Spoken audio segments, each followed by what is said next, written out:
Hello मेरे प्यारे बच्चों, आज मैं फिर आ गई हूँ। पता है मुझे, आप मेरा बहुत बेसब्री से इंतज़ार कर रहे थे। तो अभी क्या था, बीच में हमारा एक ब्रेक हो गया था 1-2 महीने का। लेकिन आप भी पढ़ाई के लिए इतना डेस्परेट नहीं थे, इसलिए मैंने कुछ वीडियोस नहीं बनाए। पर अब 11th कॉमर्स वालों के, जिन लोगों ने 10th के बाद कॉमर्स ऑप्ट किया है, तो definitely subjects difficult, accounts, BST, क्योंकि आपको उसका डीप अंडरस्टैंडिंग नहीं है। तो हियर माई सेल्फ ऋतु जायसवाल, तो आपको कुछ चैप्टर्स का डीप अंडरस्टैंडिंग देने मैं यहाँ आई हूँ। और आपको लगता है कि मैम ये चैप्टर मेरे एग्जाम में आने वाले हैं, आप जो समझा रहे हो मुझे बहुत अच्छे से समझ में आ रहा है, तो आप मुझे कमेंट में लिख सकते हो। मैं पहले वो वाले चैप्टर्स बना दूंगी जो आप मुझे कमेंट में लिखेंगे, ठीक है। तो एक बार हम चैप्टर नंबर 2 से स्टार्ट कर रहे हैं, बिजनेस स्टडीज। और चैप्टर नंबर 1 भी आपको चाहिए तो आप मुझे कमेंट में मैसेज करना।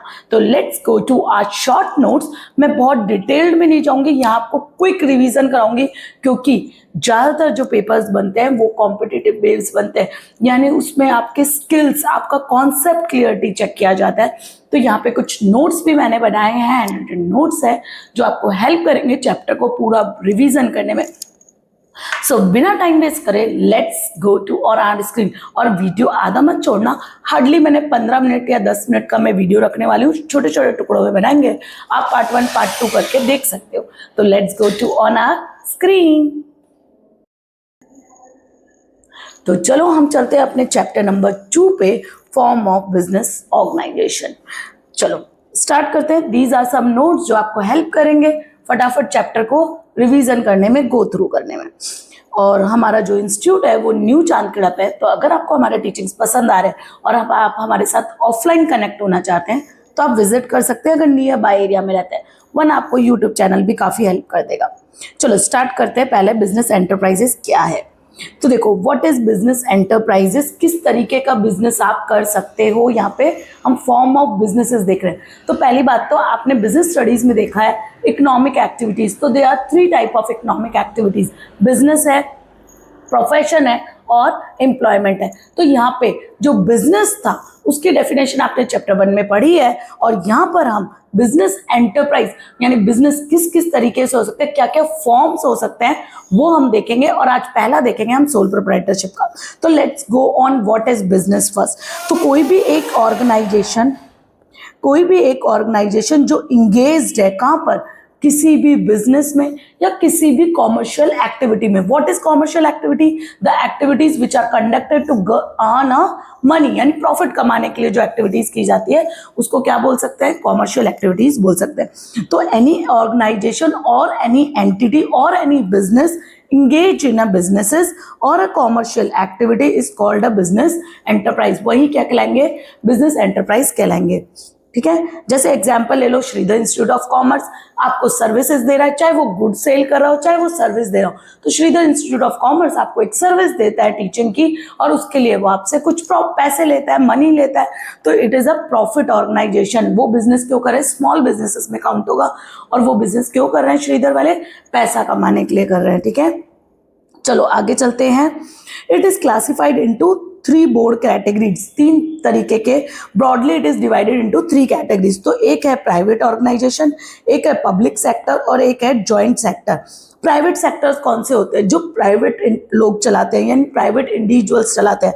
तो देखो, ये ओन, कंट्रोल्ड और मैनेज कौन करेगा, private individual own, control and manage करेंगे। पब्लिक सेक्टर कौन ओन करता है, सीजी यानी सेंट्रल गवर्नमेंट, एसजी यानी स्टेट गवर्नमेंट। कौन ओन और कंट्रोल करता है, स्टेट गवर्नमेंट या सेंट्रल गवर्नमेंट या बोथ, दोनों भी हो सकते हैं, ठीक है।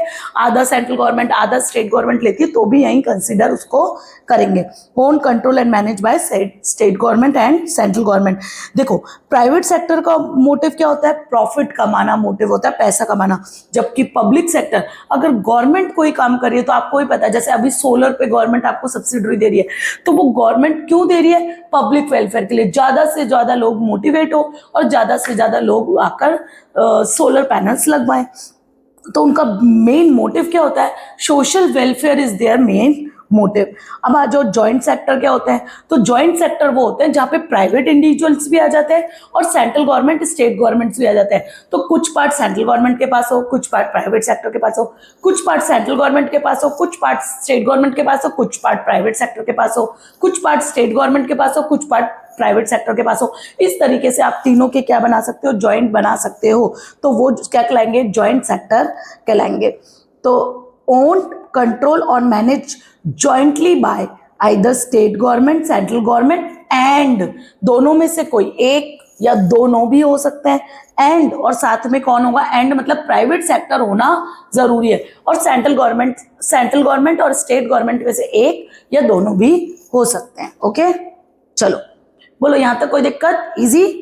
चलो, form of private sector enterprises. अब क्या क्या फॉर्म होते हैं प्राइवेट सेक्टर एंटरप्राइजेस के, तो देखो प्राइवेट सेक्टर एंटरप्राइजेस क्या हो सकता है, सोल प्रोप्राइटरशिप हो सकता है, किराना की दुकान, कोई भी आपके, अगर आप फ्लैट में रहते हो या घरों में रहते हो तो आपके नीचे जितनी दुकानें होंगी ना वो सब क्या कहलाएंगी, सोल प्रोप्राइटर। आपके प्रेस वाले की दुकान है वो सब क्या कहलाएंगे, सोल प्रोप्राइटर। वहां पर सिंगल ओनर होता है, अकेला व्यक्ति। आप गुजरात में अगर रहते हो तो आप पक्का वो देखते होंगे तारक मेहता, जो लोग गुजरात में नहीं रहते वो भी तारक मेहता तो देखते होंगे। जेठालाल को तो सब जानते हैं, तो जेठालाल अपना इंडिविजुअल बिजनेस चला रहा है, सोल प्रोप्राइटर, अकेला सब मैनेज करता है। जो उसके साथ जो दो हेल्पर्स है, क्या नाम है उनका, भूल गई मैं, जल्दी कमेंट में लिखो क्या नाम है उनका, जल्दी। हाँ, नट्टू काका और बागा। तो नट्टू काका, अगर आपने सही लिखा है तो थम्स अप फॉर यू। तो नट्टू काका और बागा उनके एम्प्लॉई हैं जो उनको हेल्प करता है जेठालाल को बिजनेस को चलाने में। लेकिन इंडिविजुअल ओनर, बॉस कौन है, जेठालाल है। ठीक है, तो वो कौन सा बिजनेस कहलाएगा, सोल प्रोप्राइटरशिप का बिजनेस कहलाएगा। आज जो जॉइंट HUF, ये भी अभी मैंने आपको बताया, joint Hindu undivided family business, यानी दादा बाबाओं का कोई बिजनेस है, वो आपके पहले आपके पापा को मिला, अब आपको मिल जाएगा, तो पीढ़ी दर पीढ़ी जो बिजनेस चलते हुए आ जाते हैं वो आते हैं जॉइंट HUF। हम डिटेल में पढ़ेंगे जब ये टॉपिक आएगा। फिर आते हैं पार्टनरशिप के बिजनेस, जब दो या दो से ज्यादा लोग, मिनिमम 2 होने चाहिए, 2 या 2 से ज्यादा लोग मिलकर कोई सेम मोटिव के लिए कोई बिजनेस ऑपरेट करना चाहते हैं, कि सेम, और उनका ऑब्जेक्टिव क्या होना चाहिए बिजनेस करने का, सबका सेम होना चाहिए प्रॉफिट अर्न करने के लिए। तो वो अपना प्रॉफिट शेयरिंग रेशियो डिस्ट्रीब्यूट करके वो बिजनेस मतलब स्टार्ट कर सकते हैं, तो उसको बोलेंगे पार्टनरशिप का बिजनेस। कोऑपरेटिव सोसाइटी, तो क्या बोलते हैं, 10 मिनिमम 10 लोग मिलकर कोई कोऑपरेटिव सोसाइटी स्टैब्लिश कर लेते हैं और सोसाइटी के मेंबर्स के वेलफेयर के लिए ये लोग काम करते हैं, उनको बोलते हैं कोऑपरेटिव सोसाइटी। और लास्ट है कंपनी बड़ा बिजनेस, जैसे आपने रिलायंस सुना होगा, आपने अदानी गैसेस सुना होगा, ये सब क्या है, कंपनी है। ये स्टॉक मार्केट में रजिस्टर्ड होती है, कंपनीज एक्ट 2013 में, और पब्लिक से पैसा मांगती है। लेकिन मेजर स्टॉक होल्डिंग कौन रखता है, जो ओनर, जैसे रिलायंस का कौन है, मैं भूल गई, जल्दी लिखो, रिलायंस का ओनर कौन है, जल्दी। क्या आप सही जवाब दे रहे हो, ओके। तो उनके पास ज्यादा से ज्यादा स्टेक होल्डिंग 51% और मोर वो अपने हाथ में रखते हैं, मेजॉरिटी स्टेक, ताकि सारा कंट्रोल किसके पास रहे, उन्हीं के पास रहे। बाकी शेयर्स किसके में बांट देते हैं, स्टॉक मार्केट में पब्लिक से डिमांड करते हैं। ठीक है, तो आज हम सिर्फ सोल प्रोप्राइटरशिप पढ़ेंगे, तो डिटेल्ड में चलते हैं व्हाट इज सोल प्रोप्राइटरशिप।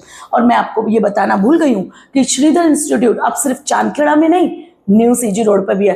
तो अगर आप उधर एरिया से भाट या आप सुगढ़ या आप न्यू CG एरिया या गांधीनगर साइड में रहते हैं तो भी आप हमें वहां पे विजिट कर सकते हैं, अगर आपको हमारे ये लेक्चर्स पसंद आ रहे हैं तो। ठीक है, my phone number is on my bio, यानी आप जब मेरे बायो में जाएंगे यूट्यूब के तो वहां से आपको मेरे कॉन्टेक्ट नंबर मिल जाएंगे।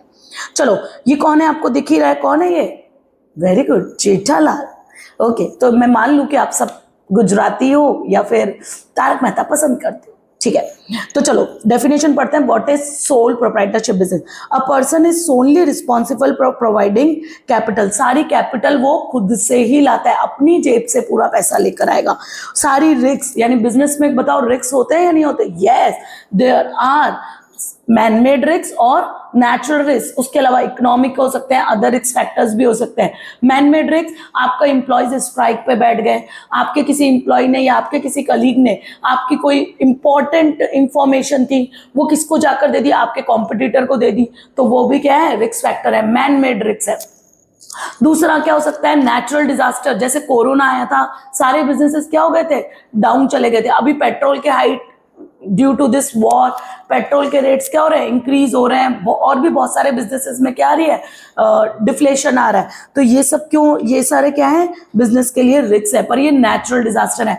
जो वॉर के कारण आ रहा है वो पॉलिटिकल डिजास्टर है। जो कोरोना था या फिर पंजाब में बाढ़ आई थी, तो वो जब थे वो नेचुरल डिजास्टर है, उनको हम कम नहीं कर सकते, पर आप इंश्योरेंस लेके उन लॉसेस को मतलब कंपनसेट करवा सकते हो इंश्योरेंस कंपनी से, ठीक है। तो इस बिजनेस में क्या होता है, रिस्क फैक्टर्स होते हैं। सारा रिस्क कौन बेयर करेगा सोल प्रोप्राइटरशिप में, सोल ओनर बेयर करेगा, ठीक है। और बिजनेस पूरा मैनेज एंड कंट्रोल भी कौन करता है, इंडिविजुअल ओनर ही पूरा बिजनेस मैनेज एंड कंट्रोल करता है। बोलो यहां तक कोई दिक्कत है, समझ में आ रहा है ना? Okay, very good. तो अगर सारा कैपिटल वो लगा रहा है, सारा काम वो कर रहा है, सारी मैनेजिंग एक्टिविटीज वो ले रहा है, तो बताओ प्रॉफिट पे किसका हिस्सा होगा? यस, ऑफ कोर्स, ओनर का। तो पूरा प्रॉफिट भी कौन ले जाएगा, ओनर हिमसेल्फ, अकेला सारा profit, take all the profit by owner और responsible for all the losses. और लिखा है तो दोनों में से कोई एक ही हो सकता है ना, एट अ टाइम लॉस और प्रॉफिट कैसे हो सकता है? तो अगर प्रॉफिट हो रहा है तो सारा प्रॉफिट उसी का है, और लॉस हो रहा है तो भी सारा लॉस उसी का है। ओके, चलो नेक्स्ट आ जाओ। फीचर्स क्या है सोल प्रोप्राइटरशिप के? तो अभी मैंने बोले कुछ फीचर्स तो आपको डेफिनेशन में मिल जाते हैं या कॉन्सेप्ट में मिल जाते हैं। सिंगल ओनरशिप, सारा पूरा ओनरशिप किसके हाथ में रहता है, सिंगल व्यक्ति के हाथ में रहता है। तो यहाँ पे क्या रहेगा, सिंगल ओनरशिप। तो bring all the capital and form all his wealth, और सारी वेल्थ भी वही क्रिएट करता है। दूसरा, फॉर्मेशन एंड क्लोजर, तो कोई सेपरेट आपके ऊपर लॉ एप्लीकेबल नहीं होता, तो इसका फॉर्मेशन एंड क्लोजर यानी बनाना और उसको डिसॉल्व करना यानी बंद करना, वो आप ही के हाथ में है। आप खुद ही चाहो जब चालू कर सकते हो, आप खुद चाहो जब बंद कर सकते हो, कोई भी ज्यादा लीगल फॉर्मेलिटीज की आपको जरूरत नहीं पड़ती है। ओके, लाइबिलिटी, इसकी लाइबिलिटी क्या होती है, अनलिमिटेड लाइबल होता है। कैसा लाइबल होता है, अनलिमिटेड लाइबल होता है। अनलिमिटेड लाइबल का मतलब कि इफ आपने जैसे बैंक से, मानो मैंने बैंक श्रीधर बिजनेस चालू किया, ये भी सोल प्रोप्राइटरशिप के बिजनेस में आता है। मैंने बिजनेस चालू किया, मैंने बैंक से 5 लाख का लोन लिया था, मेरा नहीं चल पा रहा, तो मैंने बैंक का लोन नहीं चुकाया, तो क्या करेंगे, तो बैंक मेरी पर्सनल प्रॉपर्टी को भी क्या रख सकता है, मतलब पर्सनल प्रॉपर्टी को भी जब्त कर सकता है। तो your personal property is also held liable for a sole proprietorship business liabilities. अगर सोल प्रोप्राइटरशिप में आपने कोई भी बिजनेस लाइबिलिटीज ली है, कोई भी लाइबिलिटी यानी कोई बैंक लोन लिया किसी से, कोई पैसा उधार दिया, तो your personal properties can also be held liable for that liability, to pay that liability, ठीक है। तो in the event of loss is business assets are not sufficient, he has to sell his personal property to pay that liability. इसको ही बोलते हैं unlimited liable.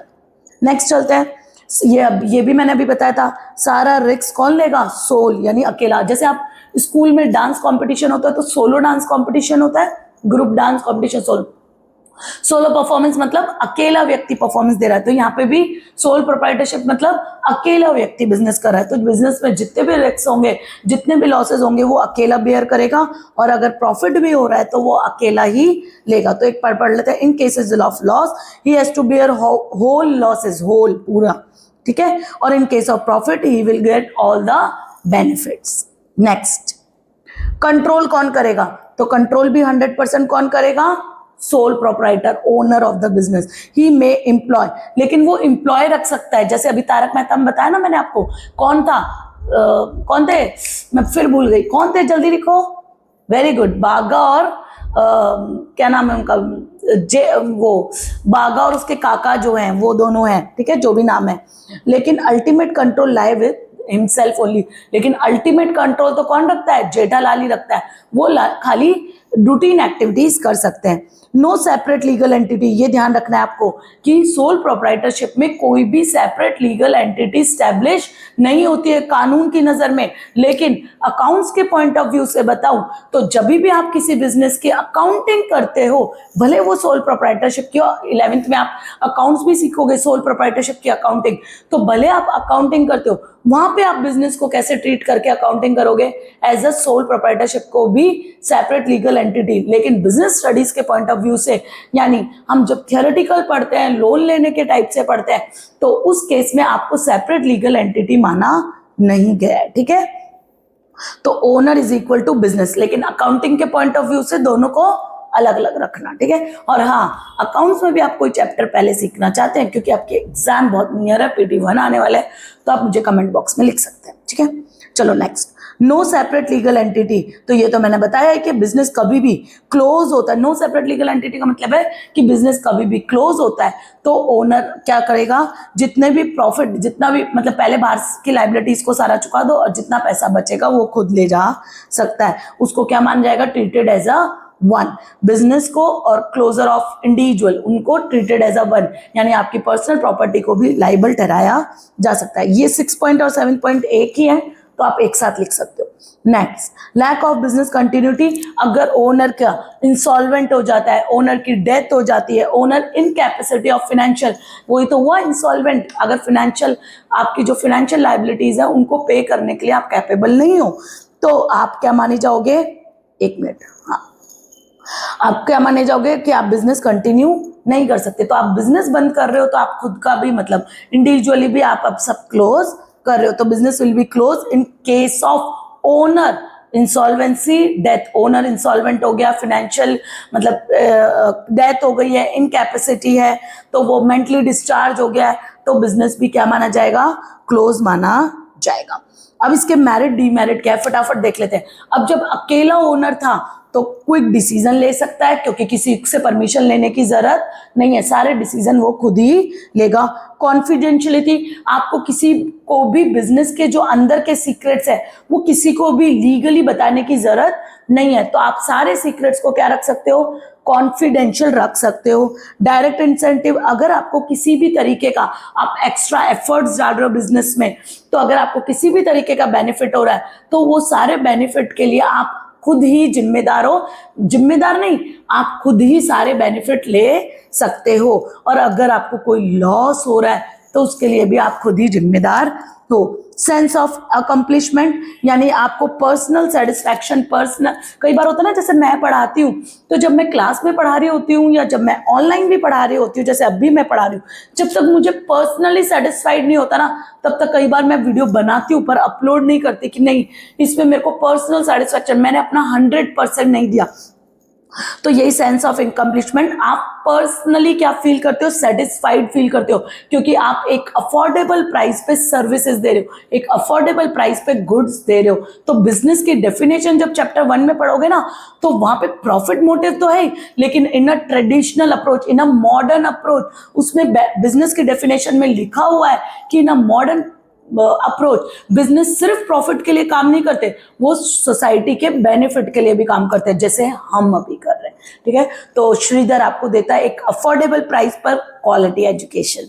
चलो next, easy to form and dissolve, ये भी मैंने आपको बताया कि जो बिजनेस है, वो जो सोल प्रोप्राइटर का बिजनेस है, उस पर कोई भी लीगल फॉर्मेलिटीज पूरी करने की जरूरत नहीं है, तो इजीली आप फॉर्म कर सकते हो। और आप डिसॉल्व करना चाहते हो, यानी बंद करना चाहते हो, तो भी वो आसानी से बंद हो जाएंगे। आज जो डिसएडवांटेज पे लास्ट टॉपिक, मुझे पता है आपको बंद करने की जल्दी लगी है, पर मैं आपको ऑनलाइन में भी डांटूंगी, हाँ, बंद नहीं करना है, आपको पूरा देखना है। Last 3 point for disadvantage, 4 point. Let's disadvantage, पहला क्या हो सकता है, मैं अकेली अपनी जेब से पैसा लगा रही हूं, तो मैं कितना पर लगाऊंगी, एक लिमिट आ जाएगी ना। अगर 2-4 व्यक्ति होते तो लॉस आपस में बेयर हो जाते, कैपिटल आप सब मिलकर लाते, तो कैपिटल बिजनेस में क्या हो जाती, इंक्रीज हो जाती। तो ये क्या आ जाता है, एक डिसएडवांटेज आ जाता है कि यहाँ पे कैपिटल का सोर्स क्या रह जाता है, लिमिटेड रह जाता है। तो लिमिटेड रिसोर्सेज, चाहे कैपिटल हो चाहे बिजनेस के रिसोर्सेज हो, वो लिमिट रह जाते हैं, क्योंकि एक अकेला ओनर कितना पैसा लाएगा। दूसरा, अनलिमिटेड लाइबल, आपकी पर्सनल प्रॉपर्टी को भी आपने अगर अपने बिजनेस के लिए कोई पैसा उधार लिया है तो आपकी पर्सनल प्रॉपर्टी को भी वो उठाकर ले जाएंगे, ठीक है। तो अनलिमिटेड लाइबल होता है, your personal property can be held liable to pay the business debts in case of sole proprietorship. Very good, सुन रहे हो इसका मतलब। Next, limited life of a business, अभी पढ़ा था ना, ओनर की लाइफ के साथ ही ओनर अगर इंसॉल्वेंट हो जाता है, ओनर की अगर डेथ हो जाती है, ओनर अगर इनकैपेसिटी मतलब मेंटली या फिजिकली वो अब बिजनेस करने के कैपेबल नहीं है, तो बिजनेस क्या माना जाता है, डिसॉल्व माना जाता है। इसलिए बिजनेस की लाइफ साइकिल क्या बन जाती है, लिमिटेड। ओनर के कुछ होने से बिजनेस भी क्या हो जाएगा, डिसॉल्व हो जाएगा। और लास्ट, एक अकेला ओनर कितनी स्किल लगाएगा, तो he needs a group of experts, group of team चाहिए जो अपनी अपनी स्किल्स लगाए और बिजनेस को क्या करे, ग्रो करे। इसलिए कई बार सोल प्रोप्राइटरशिप के बिजनेस में लिमिटेड मैनेजरियल स्किल भी आ जाती है। अच्छा, मैंने आपको बोला Shridhar is also a sole proprietorship business. Sole proprietorship भी बोल सकते हो आप, पार्टनरशिप भी बोल सकते हो, क्योंकि आप नोट्स में नीचे देख रहे हो CACS मिथुन जायसवाल, तो माई सेल्फ रितु जायसवाल और सर भी हमारे साथ हैं आपको एक्सपर्टाइज हेल्प करने के लिए। हर एरिया के एक्सपर्ट टीचर्स हमारे साथ हैं, तो we are group of teachers. तो सोल प्रोप्राइटरशिप बिजनेस नहीं कहलाएगा, हमारा पार्टनरशिप बिजनेस कहलाएगा। तो हमारी इसलिए मैनेजरल स्किल्स भी लिमिटेड नहीं होती है, we have lot of group of peoples together joined together to operate। लेकिन पैसा सारा एक अकेले इंडिविजुअल ने लगाया है, एक अकेले व्यक्ति का है, वो टीम ऑफ एक्सपर्ट्स है। तो मिथुन सर इज माय हस्बैंड और हम हस्बैंड वाइफ मिलकर ये बिजनेस ऑपरेट कर रहे हैं, इसलिए मैंने आपको सोल प्रोप्राइटरशिप का बिजनेस बोला था। तो आप श्रीधर को एज अ सोल प्रोप्राइटरशिप भी बोल सकते हो और कुछ सिनेरियोज में एज अ पार्टनरशिप भी बोल सकते हो, पर जो फैकल्टीज हमारे पास है वो एक्सपर्ट फैकल्टीज है। तो आप यहाँ आओगे तो हम आपको बताएंगे कि Shridhar is a sole proprietorship business या पार्टनरशिप बिजनेस। तो इस ऐसे ही वीडियोस के लिए हमारे साथ आप बने रह सकते हैं। तो इसके साथ हम नेक्स्ट वीडियो में सीखेंगे joint Hindu family business. Okay, तो होप आपको समझ में आया होगा और एक अच्छा कमेंट करके आप मुझे भी मोटिवेट कर सकते हैं कि मैं नेक्स्ट वीडियो जल्दी ही बनाऊं। ठीक है, चलो bye, have a nice day.